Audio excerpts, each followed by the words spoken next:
அன்புள்ள மாணவர்களே வணக்கம். இனிய தமிழில் எளிய இலக்கணம் அணி இலக்கணம் பகுதி 1. இக்காணொளியில் அணி என்றால் என்ன, உவமை அணி, எடுத்துக்காட்டு உவமை அணி, இல் பொருள் உவமை அணி, பிரிதி மொழிதல் அணி, வேற்றுமை அணி, உருவக அணி, ஏகதேச உருவக அணி, பின்வரு நிலையணி அதன் வகைகள் ஆகியவற்றை பற்றி விளக்கமாக பார்க்க உள்ளோம். அணி இலக்கணம் அறிமுகம். எதிலும் அழகை காண விரும்புவது மனிதனின் இயல்பு. நாம் நம்மை அணிகளால் அழகுபடுத்திக் கொள்கிறோம். அதேபோல கவிஞர்களும் தங்கள் கற்பனை திறத்தாலும் புலமையாலும் தாங்கள் இயற்றும் பாடல்களில் பல வகையான அணிகளை சேர்க்கின்றனர், அதாவது அழகுகளை சேர்க்கின்றனர். இதனை விளக்குவதுதான் அணி இலக்கணம் ஆகும். அணி என்பதற்கு அழகு என்று பொருள். கவிஞர் தமது கருத்தை சுவையோடு சொல்வதற்கு உதவுவதுதான் இந்த அணி ஆகும். மருந்தை தேனில் கலந்து கொடுப்பது போல் கருத்துக்களை சுவைபட கூறுவது அணியாகும். செய்யுளின் கருத்தை அழகுபடுத்துவது அணி எனப்படும். சொல்லாலும் பொருளாலும் அழகுபட எடுத்துரைப்பது அணி இலக்கண இயல்பாகும். தண்டி அலங்காரம், மாறன் அலங்காரம் என்பன அணி இலக்கணத்தை பற்றி கூறும் தமிழ் நூல்கள் ஆகும். முதலில் உவமை அணி என்றால் என்ன என்பதை பற்றி பார்ப்போம். அணிகளில் இன்றியமையாதது உவமை அணி. மற்ற அணிகள் உவமை அணிகளிலிருந்தே தோன்றினவாக கூறுவார்கள். எடுத்துக்காட்டை பாருங்கள். மலர் போன்ற பாதம். இந்த தொடரில் பாதத்திற்கு உவமையாக மலர் கூறப்பட்டுள்ளது. ஆக பாதம் என்பது பொருள். அதை வடமொழியில் உவமேயம் என்று சொல்வார்கள். மலர் என்பது உவமை. அதை உவமானம் என்று சொல்வார்கள். போன்ற என்பது உவமை உருபு.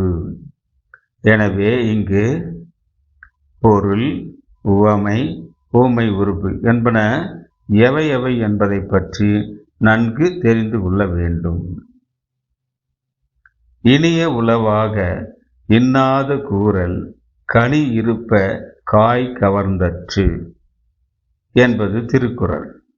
கனிகள் பல இருக்கும்போது அவற்றை விட்டுவிட்டு காய்களை மட்டும் விரும்பி தின்பதை போன்றது இனிய சொற்கள் இருக்கும்போது அவற்றை விட்டுவிட்டு பிறருக்கு துன்பம் தரும் சொற்களை பேசுவது என்பது இக்குறளின் கருத்தாகும். இதில் உவமை அணி அமைந்துள்ளது. இனிய உளவாக இன்னாத கூறல். இனிய சொற்கள் இருக்கும்போது தீய சொற்களை கூறுவது என்பது எப்படி இருக்கிறது என்றால், கனிகள் இருக்கும்போது காய்களை மட்டும் விரும்பி உண்பது போல இருக்கிறது என்று வருகிறது. இங்க போல இருக்கிறது என்று வருவதனால அது உவமை அணியாகும். காய் கவர்ந்தற்று, அற்றுன்னு வருது பாருங்க, அதுதான் உவமை அணி என்றன உவமை உருபு. அற்று என்பதுதான் உவமை உருபு. எனவே இங்கே அற்று என்பதற்கு என்ன பொருள்? போல என்பது. ஆக ஒரு பாடலில் உவமையும் உவமேயமும் வந்து உவம உருபு வெளிப்படையாக வந்தால், அதாவது உவமை உருபு வெளிப்படையாக வந்தால் அது உவமை அணி எனப்படும்.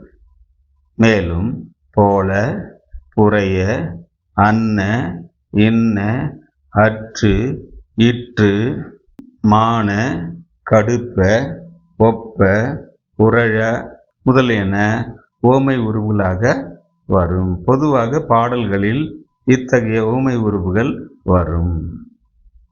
அடுத்ததாக எடுத்துக்காட்டு உவமை அணி. இந்த குறளை பாருங்கள். தொட்டனை தூறும் மணற்கேணி மாந்தர்க்கு கற்றனை தூறும் அறிவு. தொட்டனை தூறும் மணற்கேணி மாந்தர்க்கு கற்றனை தூறும் அறிவு. எடுத்துக்காட்டு ஓமையணி என்றால் என்ன என்று பார்க்கும்போது, முதலில் வந்த ஓமையணியில் போல, போன்ற என்ற ஓமை உருவு வெளிப்படையாக வரும். ஆனால் இதில் அந்த உருவு வெளிப்படையாக வராமல் மறைந்து நிற்கும். அதனால் இதை எடுத்துக்காட்டு ஊமை அணி என்று சொல்வார்கள். மணற்கேணியில் தோன்றிய அளவிற்கு நீர் ஊறும். மனிதர்கள் கற்கும் அளவிற்கு ஏற்ப அறிவு பெருகும் என்பதே இந்த குறளின் கருத்தாகும். இதில் தொட்டனை தூறு மணற்கேணி என்பது ஓமை. இந்த ஓமை தொடர் எது என்றால் தொட்டனைத்து, அதாவது தோண்டுகின்ற அளவிற்கு நீர் ஊறும் என்பது ஓமை.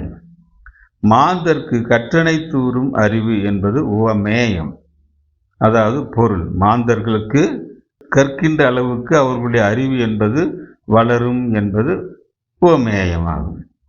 இடையில அதுபோல என்ற பொருள் தருகின்ற எந்த சொல்லும் வரல. ஓமை உருவு எனவே அந்த ஓமை உருவு அங்கே மறைந்துள்ளது என்று நாம் சொல்லலாம். இவ்வாறாக ஓமை உருவு மறைந்து வந்தால் அதை எடுத்துக்காட்டு ஓமை அணி என்று சொல்வார்கள். இல் பொருள் ஓமை அணி.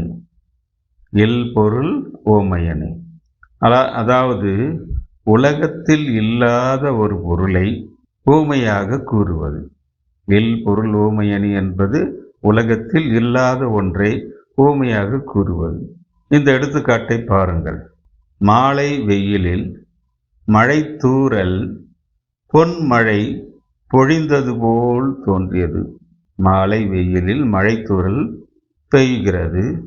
அது எப்படி தோன்றியது என்றால் பொன்மழை பொழிந்தது போல தோன்றியது என்று சொல்வார். அடுத்ததாக காலை கொம்பு முளைத்த குதிரை போல, கொம்பு முளைத்த குதிரை போல பாய்ந்து வந்தது. அதாவது காளை மாடு கொம்பு முளைத்த குதிரை போல பாய்ந்து வந்தது இதன் பொருள்.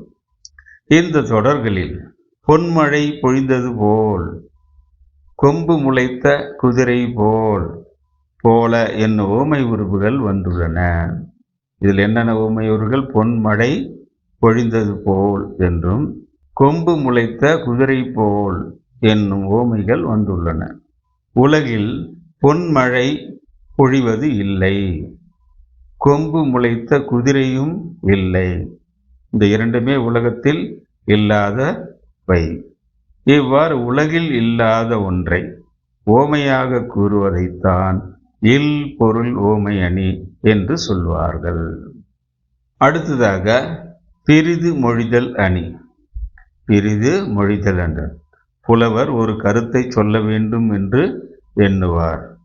ஆனால் அந்த கருத்தை அவர் அந்த பாடலில் சொல்ல மாட்டார். அதற்கு நிகரான ஒரு ஓமையை சொல்லிவிடுவார். அந்த ஓமையின் மூலம் புலவர் இதைத்தான் வலியுறுத்துகிறார், இந்த கருத்தைத்தான் சொல்ல வருகிறார் என்று நாம் உணர்ந்து கொள்ள வேண்டும். அதைத்தான் பிரிது மொழிதல் அணி. பிரிதொன்றை புலவர் மொழிவதனால சொல்வதனால அதை பிரிது மொழிதல் அணி என்று சொல்வார்கள். ஓமையை மட்டும் கூறி அதன் மூலம் கூற வந்த கருத்தை உணர வைப்பது பிரிது மொழிதல் அணி எனப்படும். ஓமையை மட்டும் சொல்லிடுவாங்க, அதன் மூலமாக அந்த புலவர் என்ன கூற வந்தாரோ அந்த கருத்தை வெளிப்படுத்துவார். இந்த எடுத்துக்காட்டை பாருங்கள். கடலோடா கால்வல் நெடுந்தேர் கடலோடும் நாவாயும் ஓடா நிலத்து. கடலோடா கால்வல் நெடுந்தேர், இது ஒரு கருத்து. கடல் ஓடும் நாவாயும் ஓடா நிலத்து. இத்திருக்குறள் நிலத்தில் ஓடும் தேர் கடலில் ஓடாது, கடலில் ஓடும் கப்பல் நிலத்தில் ஓடாது என்று ஓமையை மட்டும் கூறுகிறது. இதன் மூலம் ஒவ்வொருவரும் தமக்குரிய இடத்தில் வெற்றி பெற முடியும். தமக்கு பொருத்தம் இல்லாத வேறுபட்ட இடத்தில் வெற்றி பெறுதல் இயலாது என்னும் கருத்தை நாம் உணர்ந்து கொள்ள வேண்டும் என்பதற்காகவே இக்குறட்பாவில் ஒரு ஊமையை புலவர் அமைத்துள்ளார். இதைத்தான் பிரிது மொழிதல் அணி என்று நாம் சொல்லுகிறோம். எனவே இந்த கருத்தில் இவர் சொல்லுகின்ற கருத்தை பாருங்கள். கடலில் ஓடாத தேர் நிலத்தில் ஓடும். நிலத்தில் ஓடாத கப்பல் கடலில் ஓடும் என்றுதான் அவர் சொல்லுகிறார். ஆனால் இந்த கருத்தில் இருந்து, இந்த உவமையில் இருந்து நாம் என்ன புரிந்து கொள்கிறோம்? வெற்றி பெற வேண்டுமென்றால் ஒரு அரசன் தன் நாட்டில் இருந்துதான் வெற்றி பெற முடியும். ஏனென்றால் அவனுக்கு தெரியும் தன்னுடைய நிலப்பகுதி எப்படி இருக்கிறது என்பது. வேறொரு நாட்டினுடைய நிலப்பகுதியில் இருந்து அந்த அரசனால வெற்றி என்பது பெற முடியாது. இந்த கருத்தை சொல்லத்தான் இந்த உவமையை அவர் அங்கே சொல்லுகிறார். அடுத்ததாக வேற்றுமை அணி.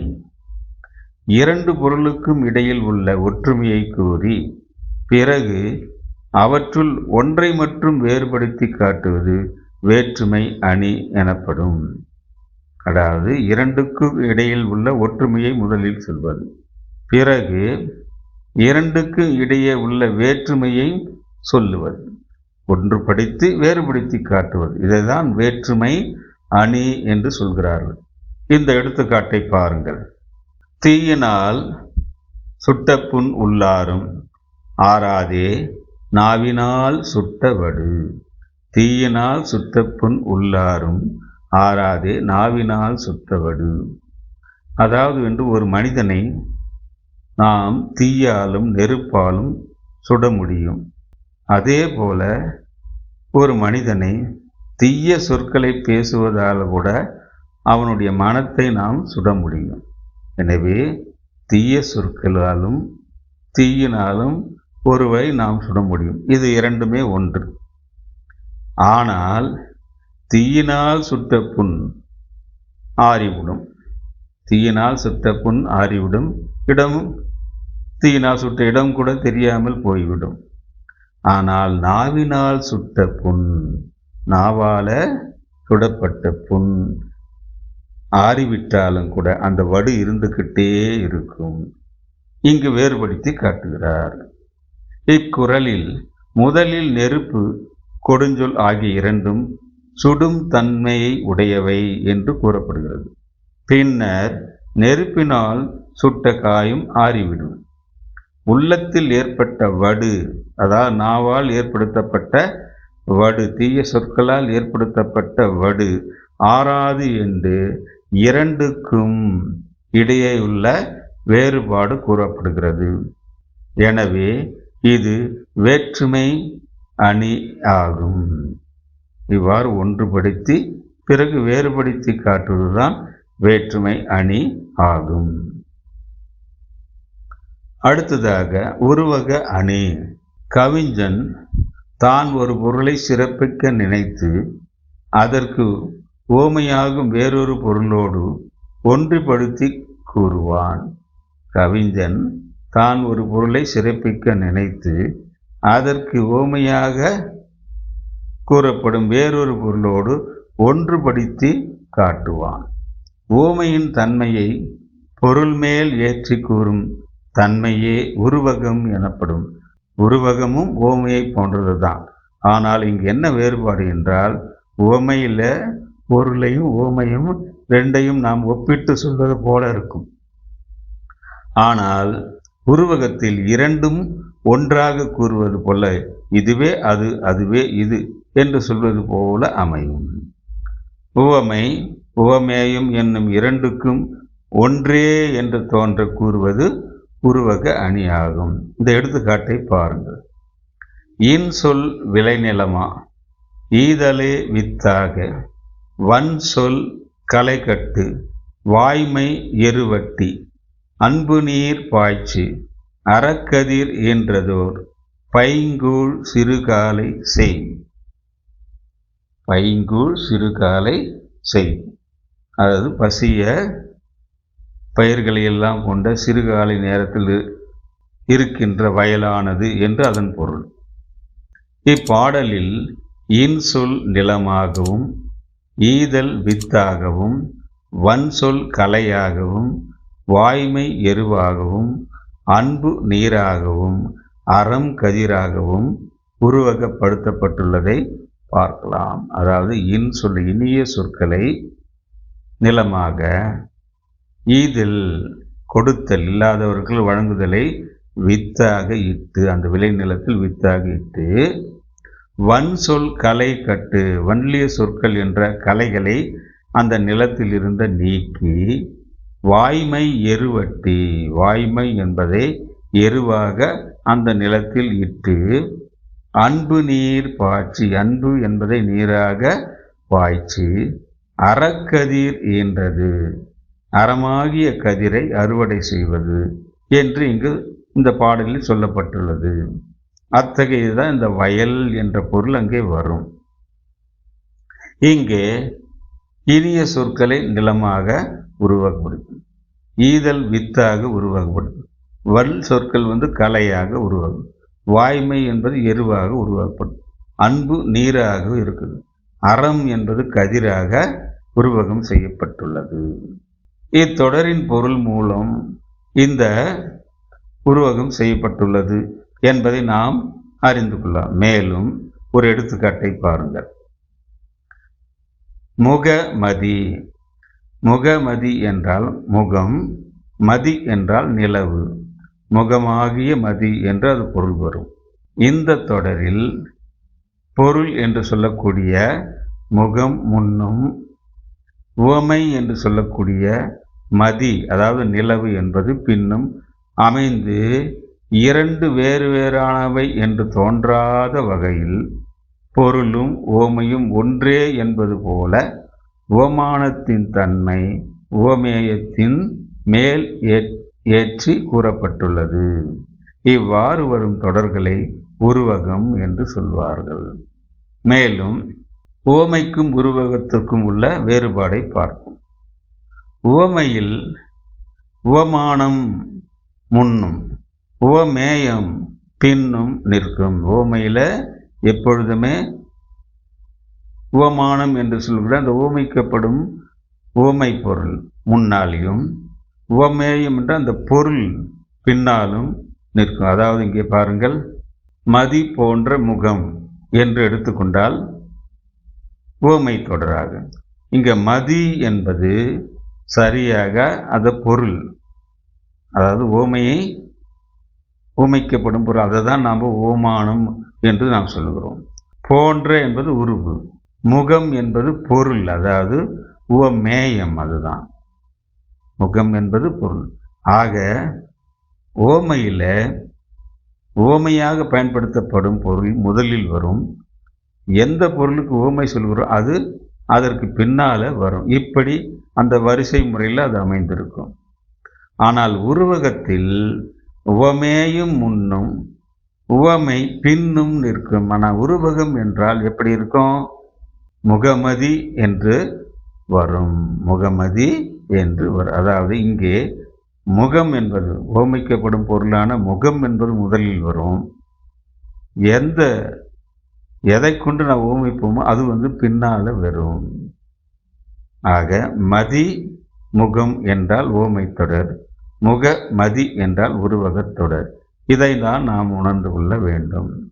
ஆன, ஆக, ஆகிய, என்னும் போன்ற சொற்கள் வெளிப்படையாகவும் வரும், மறைந்தும் வரும். உருவகத்தில் என்ன ஆன, ஆக, ஆகிய, என்னும் என்று சொல்லக்கூடிய அந்த உருவுகள் வெளிப்படையாகவும் வரும், மறைந்து வரும். அதே போலத்தான் ஊமையிலும் போன்ற, போன, அன்ன, புறைய என்னும் அந்த உருவுகள் வெளிப்படையாகவும் வரும், மறைந்தும் வரும். அடுத்து ஏகதேச உருவக அணி. ஏகதேச உருவக அணி ஒன்றை உருவகம் செய்துவிட்டு இன்னொன்றை உருவகம் செய்யாமல் விட்டு விடுவது, இதுதான் ஏகதேச உருவக அணி. கவிஞர் தாம் எடுத்துக்கொண்ட பல பொருள்களை உருவகப்படுத்தி கூறும்போது ஒன்றை மட்டும் உருவகப்படுத்தி அதனோடு தொடர்புடைய மற்றொன்றினை உருவகப்படுத்தாமல் விடுவது ஏகதேச உருவகணி எனப்படும். பாருங்கள், இந்த எடுத்துக்காட்டை பாருங்கள். பிறவி பெருங்கடல் நீந்துவர் நீந்தார் இறைவன் அடி சேராதார். பிறவி பெருங்கடல் நீந்துவர் நீந்தார் இறைவன் அடி சேராதார். இந்த குறட்பாவில் பிறவியை கடலாக உருவகப்படுத்திவிட்டு அதனை கடக்க உதவும் இறைவன் திருவடிகளை தெப்பமாக உருவகப்படுத்தி இருக்க வேண்டும். அப்படி உருவகப்படுத்தாமல் விட்டுவிட்டதுனால இது ஏகதேச உருவக அணி ஆகும். பாருங்கள், பிறவி பெருங்கடல் நீந்துவர் நீந்தார் இறைவன் அடி சேராதார். இறைவனுடைய அடியை சேராதவர்கள் பிறவியாக பெருங்கடலை நீந்த முடியாது, நீந்த மாட்டார்கள் என்பதுதான் இந்த குறளின் பொருள். பிறவி பெருங்கடல் என்றது பிறவியாகிய பெருங்கடல், இதுதான் அங்கே வந்துள்ள உருவகம். பிறவியை ஒரு பெருங்கடலாக இங்கே புலவர் உருவகப்படுத்தியிருக்கிறார். அதுதான் பிறவி பெருங்கடல். இந்த பிறப்பாகிய கடலை கடக்க வேண்டுமென்றால் இறைவனுடைய திருவடிகளான தெப்பம் வேண்டும். ஆனால் இங்கு தெப்பத்தை திருவடிகளை தெப்பமாக சொல்லியிருக்கிறாரா என்றால் இல்லை, தெப்பமாக உருவகம் படுத்தவில்லை, அதை மட்டும் விட்டு விட்டார். ஆனால் நாம் அதை உணர்ந்து கொள்கிறோம். இதைத்தான் 2 இடங்களில் உருவகம் வர வேண்டும். ஆனால் ஒரு இடத்தில் மட்டும் உருவகத்தை சொல்லிவிட்டு இன்னொன்றை நாமே உருவகப்படுத்தி கொள்ள வேண்டும் என்று விட்டு விடுகிறார். இதைத்தான் ஏகதேச உருவக அணி என்று சொல்கிறார்கள். அடுத்ததாக பின்வரு நிலை அணிகள். பின்வரு நிலை அணி ஒரு செய்யுளில் முன்னர் வந்த சொல்லோ பொருளோ மீண்டும் பல இடங்களிலும் வருதலே பின்வரு நிலையணி ஆகும். ஒரு செய்யுளில் ஒரு பாடலில் முன்னால் வந்த ஒரே ஒரு சொல் அல்லது பொருளை தருகின்ற சொல் பல இடங்களில் வரும். இதுதான் பின்வரு நிலையணி என்று சொல்கிறார்கள். இது 3 வகைப்படும்.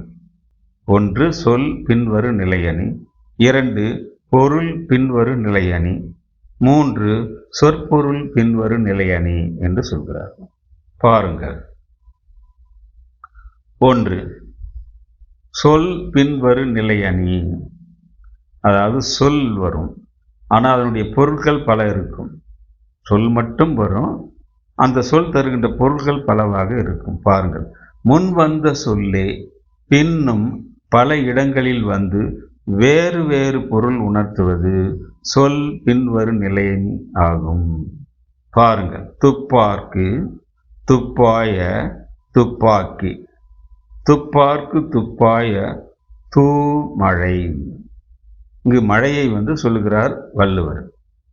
இந்த மழை என்பது எப்படி என்றால் துப்பார்க்கு துப்பாய துப்பாக்கி, அதாவது உண்பவர்களுக்கு நுகர்பவர்களுக்கு நல்ல உணவாக அமைவது மழைதான், மேலும் அந்த உணவை தருவது மழைதான். துப்பார்க்கு துப்பாய தூமழை, மேலும் உண்பவர்களுக்கு உணவாகவும் இருப்பது மழைதான் என்பதுதான் இந்த திருக்குறளின் கருத்து. ஆக இங்கு இப்படியும் பொருள் சொல்லலாம், உண்பதற்கு ஏற்ற பொருள்களெல்லாம் விளைவித்து தருவதும் மழைதான், உண்கின்ற உணவுப் பொருளாக இருப்பதும் மழைதான் என்று மழையின் சிறப்பை சொல்லும்போது வள்ளுவர் இவ்வாறு சொல்கிறார். இங்கே துப்பு துப்பு என்ற சொற்கள் வருது. ஒரு இடத்துல துப்பு என்ற சொல்லுக்கு உண்பவர்கள் என்று பொருள், இன்னொரு இடத்துல துப்பு என்றால் நல்ல என்ற ஒரு பொருள், இன்னொரு இடத்தில் துப்பு துப்பாக்கி என்று சொல்லும்போது அங்கு துப்பு என்றால் உணவுப் பொருட்கள் என்று வருது. மேலும் இந்த குறளில் துப்பு என்னும் சொல் மீண்டும் மீண்டும் வந்து வேறு வேறு பொருள்களை தருவதை காணலாம்.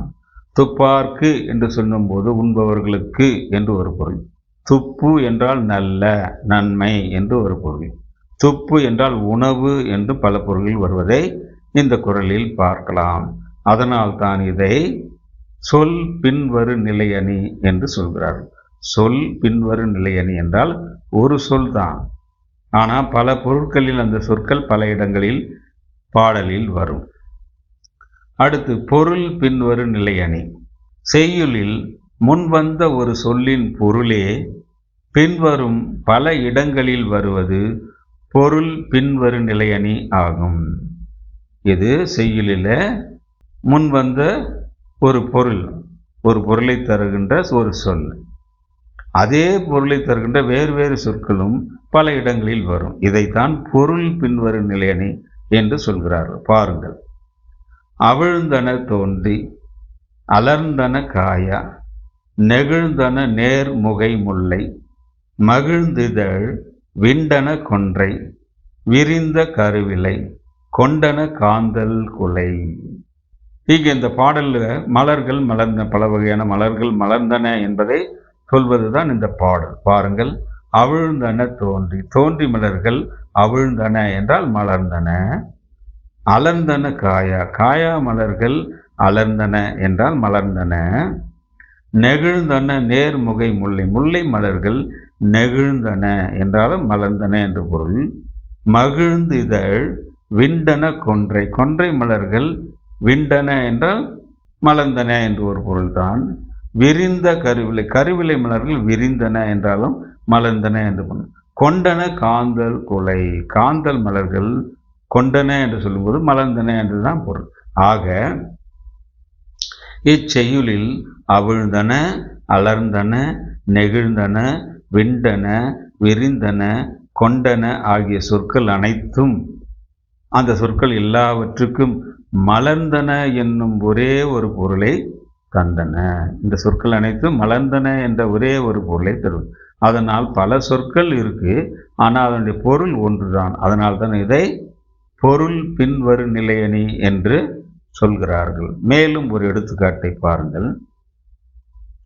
கேடில் விழிச்செல்வம் கல்வி, ஒருவர்க்கு மாடல்ல மற்றையவை. கேட்டை தராத மிகச்சிறந்த செல்வம் என்பது கல்வியாகும் என்பது கருத்து. ஒருவனுக்கு கல்விதான் செல்வம். மேலும் மற்றவை எல்லாம் செல்வம் ஆகா என்றும் வருகிறது. மாடல்ல மற்றையவை. இங்கு செல்வம் என்பது செல்வம் என்ற பொருளை தருகிறது. மாடு அல்ல என்பது, அங்கு மாடு என்ற சொல்லுக்கு செல்வம் என்றுதான் பொருள். மற்றவை செல்வம் ஆகா என்பதுதான் பொருள். ஆக செல்வம் என்பதற்கு செல்வம் என்று ஒரு பொருள், மாடு என்பதற்கும் செல்வம் என்ற பொருள். ஆக இங்கு பல பொருள்கள் வந்தன. பல பொருள்கள் இருந்தாலும், சொற்கள் இருந்தாலும், பல சொற்கள் இங்கு இருந்தாலும் கூட அந்த சொற்களுக்கு செல்வம் என்றுதான் பொருள். எனவே இதுவும் பொருள் பின்வரும் நிலையணிக்கு எடுத்துக்காட்டாக நாம் கூறலாம். 3. சொற்பொருள் பின்வரும் நிலையணி. இரண்டுமே கலந்து வருவது. சொல்லும் வரும், பொருளும் வரும், இரண்டுமே கலந்து வருவது. சொற்பொருள் பின்வரும் நிலையணி. முன்னர் வந்த சொல்லும் பொருளும் பின்னர் பல இடங்களிலும் வருவது சொற்பொருள் பின்வரும் நிலை அணி ஆகும். இந்த எடுத்துக்காட்டை பாருங்கள். எல்லா விளக்கும் விளக்கல்ல, சான்றோர்க்கு பொய்யா விளக்கே விளக்கு. இங்கே விளக்கு என்ற சொல்லுக்கு விளக்கு என்றுதான் பொருள். எல்லா விளக்கும் விளக்கல்ல சான்றோர், சான்றோர்களுக்கு எல்லா விளக்கும் விளக்காக கருத மாட்டார்கள். எதை அவர்கள் விளக்காக கருதுவார்கள் என்றால் பொய்யா விளக்கே விளக்கு. பொய் கூறாமல் இருக்கின்ற விளக்குதான் சிறந்த விளக்காக அவர்கள் கருதுவார்கள். மற்றவற்றை அவர்கள் கருத மாட்டார்கள். அதுதான் இங்கே எல்லா விளக்கும் விளக்கல்ல சான்றோருக்கு பொய்யா விளக்கு, பொய் கூறாமல் வாய்மையை கூறுகின்ற பண்புதான் விளக்காக அவர்கள் கருதுவார்கள் என்பது இதன் பொருள். இக்குறட்பாவில் விளக்கு என்னும் சொல் ஒரே பொருளில் பல முறை வந்துள்ளதால் இது சொற்பொருள் பின்வரும் நிலையணி. விளக்கு என்ற ஒரே ஒரு சொல் தான் வந்திருக்கு, அதற்கு விளக்கு என்றுதான் பொருள். ஆனால் அது பல முறை வந்துள்ளதனால் இதை சொற்பொருள் பின்வரும் நிலையணி என்று சொல்கிறோம். அணி இலக்கணம் 1 என்னும் இக்காணொளியில் அணி என்றால் என்ன, உவமை அணி என்றால் என்ன, எடுத்துக்காட்டுவமை அணி என்றால் என்ன, இல் பொருள் உவமை அணி என்றால் என்ன, பிரிது மொழிதல் அணி, வேற்றுமை அணி, உருவக அணி, ஏகதேச உருவக அணி, பின்வரும் நிலை அணி, அதன் வகைகள் ஆகியவற்றை பற்றி விளக்கமாக பார்த்தோம். இத்துடன் இக்காணொளி நிறைவடைகிறது. மிக்க மகிழ்ச்சி அன்பு மாணவர்களே.